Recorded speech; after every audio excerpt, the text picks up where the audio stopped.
Good morning, class.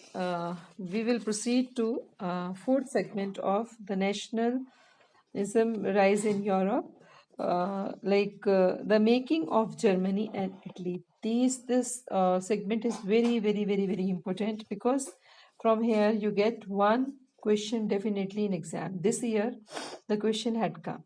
So and also it is interesting and. So let's begin. Germany, can the army be architect of a nation? It's very beautiful line कि Germany के लिए बोला गया है क्या army किसी भी nation का आर्किटेक्ट हो सकती है? आर्किटेक्ट कौन होता है? बनाने वाला उस देश को। तो क्या अभी अगर हम डेमोक्रेसी के हिसाब से पढ़ें, if you remember last year what we read कि डेमोक्रेसी क्या, जहां पर आर्मी का इंटरफेरेंस है तो क्या होता है, वहां एक परफेक्ट डेमोक्रेसी हो ही नहीं सकती या अच्छी गवर्नमेंट हो ही नहीं सकती, कंटिन्यू कोई भी गवर्नमेंट अच्छे एडमिनिस्ट्रेशन के साथ नहीं हो सकती। लेकिन यहाँ क्या हुआ, लेट्स सी।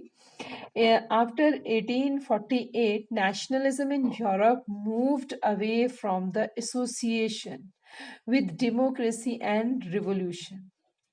1848 तक का पीरियड हमने पढ़ लिया। हमने जो पढ़ा 18 इयर्स में क्या क्या हुआ, तो नेशनलिज्म क्या था यूरोप में, वो एक बहुत मतलब it moved in association with democracy and revolution. तो एक डेमोक्रेसी की तरफ को वो बढ़ रहा था। Nationalist sentiments were often mobilised by the conservatives. जो नेशनलिज्म की फीलिंग थी, सेंटिमेंट्स थे, वो ज्यादा किसने आगे बढ़ाए? कंजर्वेटिव्स ने। For promoting the state power and achieving political domination over the Europe. उनका मकसद क्या था कि उनके पास जो पावर है और जो पॉलिटिकल डोमेन है वो यूरोप में कंजर्वेटिव्स के पास बना रहे। So this can be observed in the process by which Germany and Italy came to be unified as a nation. ये कैसे बने, कैसे unified हुए, कैसे एक हुए? क्योंकि जर्मनी की story we know that it was states, you can say a state of 39 states, and as you have seen, the nationalist feeling were widespread among middle class German. तो शुरुआत हमें पता ही है पूरे यूरोप में कहाँ से होती है। लड़ने वाले कौन होते हैं? एरिस्टोक्रेटिक कभी नहीं लड़े, क्योंकि वो तो रूल कर रहे हैं, देवर पावरफुल पर्सन। हमेशा एक मिडिल क्लास या कॉमन मैन ही लड़ता है। तो ज्यादातर फीलिंग किस में मिली? नेशनलिस्ट की फीलिंग मिली मिडिल क्लास में, middle class Germans. and who in 1848 tried to unite the different region of German. कितने states थे? 39 states थे। तो इनको unite करने की कोशिश करी। रीजन हमने देख लिया कि इन 39 states में कितनी प्रॉब्लम थी, because administration was not smooth, simultaneously the trade and business was not flourishing. So 1848 tried to unite the different states of German confederation बोलते हैं संघ या यूनियन जो भी है, 39 स्टेट्स की जो थी, इनटू अ नेशन स्टेट। इसको एक नेशन स्टेट बनाने के लिए बहुत एफर्ट हुए, govern by an elected parliament. This liberal initiative on nation building was, however, repressed by the combined forces of monarchy. Combined forces of monarchy मतलब monarch के साथ जितने हेल्पर्स थे उसके साथ वेदर इट वाज आर्मी और जो भी था, उन्होंने इसको रिप्रेस करने की कोशिश करी। मतलब जब जब लोगों ने लड़ाई करी तब तक उसको दबाया गया।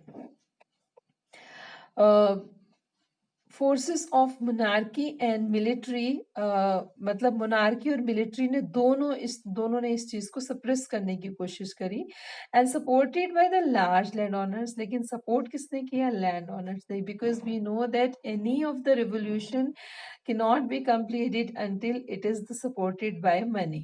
तो सपोर्ट किसने किया? लैंड ओनर्स ने, जिसको कि उस टाइम की हिस्ट्री में वहां के लोग लोकल लैंग्वेज में जंकर्स बोलते थे। जंकर्स हमारे यहाँ अलग मीनिंग है, कूड़ा कचरा उठाने वाले जंकर्स होते हैं, लेकिन यहाँ पे लैंड ओनर्स को जंकर्स बोला जाता था। ऑफ पर्शिया, लैंड ओनर्स कहाँ से? जर्मनी की लड़ाई है, जर्मनी को यूनाइट करना है। थोड़ा स्टोरी में इंटरेस्ट लेंगे।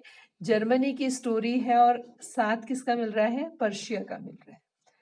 तो पर्शिया ने इसको हेल्प किया वहाँ के जो लैंड ओनर्स थे, from then on Persia took on the leadership of movement of national unification. From then, तब से पर्शिया ने क्या किया, उसकी लीडरशिप ले ली। किसको यूनाइट करना है? जर्मनी को। सो इट्स चीफ मिनिस्टर कहाँ का? पर्शिया का। Otto von Bismarck was architect of the process carried out with the help of Persian army and bureaucracy. तो क्वेश्चन वाली लाइन सही होगी जो हमने यहाँ पढ़ी है।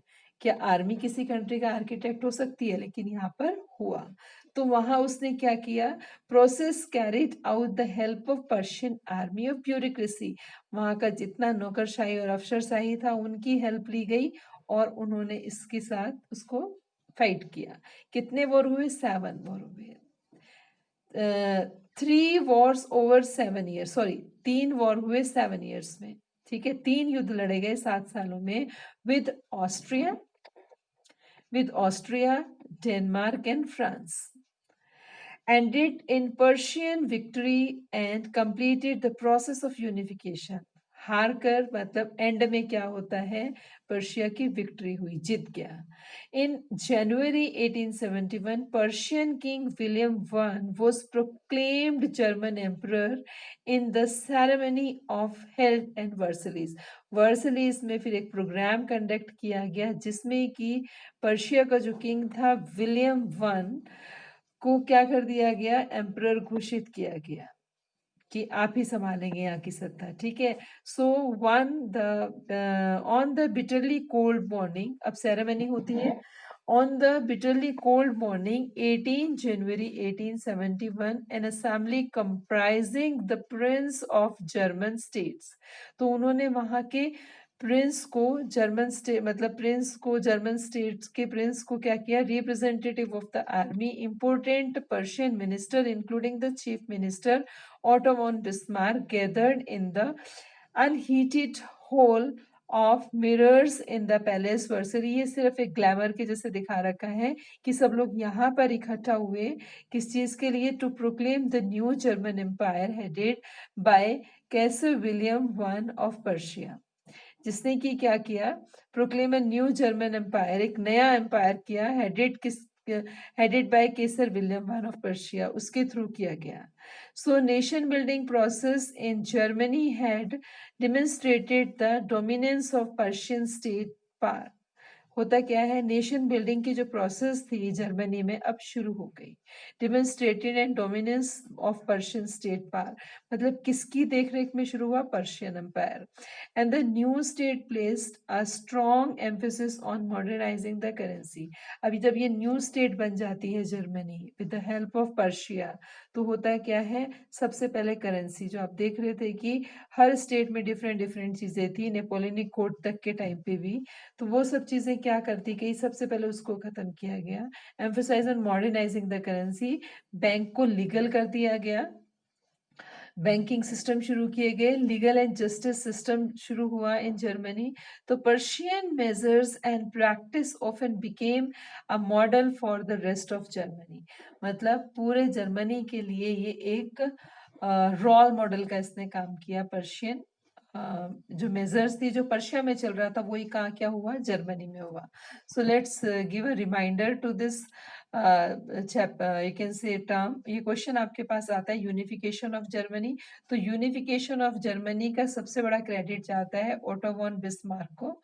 ठीक है, और उसने आर्मी की हेल्प से यहाँ पर मतलब एस्टेब्लिश किया, और 7 इयर्स में 3 फाइट हुई, 3 वॉर हुए जिनको हराया गया, और इससे एक यूनिफिकेशन हुआ जर्मनी का। और उसके बाद ये सब लोग अनहीटेड मिरर पैलेस में वर्सलीज में इकट्ठे होते हैं और वहां पर इन्होंने मतलब ताजपोशी की जाती है। किसकी? कैसर विलियम वन, जो पर्शिया का था, और उसकी ही देख रेख में जो है आपका जर्मनी यूनिफिकेशन हुआ। और उसने सबसे पहले कुछ चीजें बहुत ठीक करी। फर्स्टली कि जो था करेंसी को मॉडिफाइड किया, बैंकिंग को किया, सब चीजों को, जुडिशरी को लीगल बना दिया, और ये सब मेजर बाकी रेस्ट ऑफ जर्मनी में भी शुरू हुई।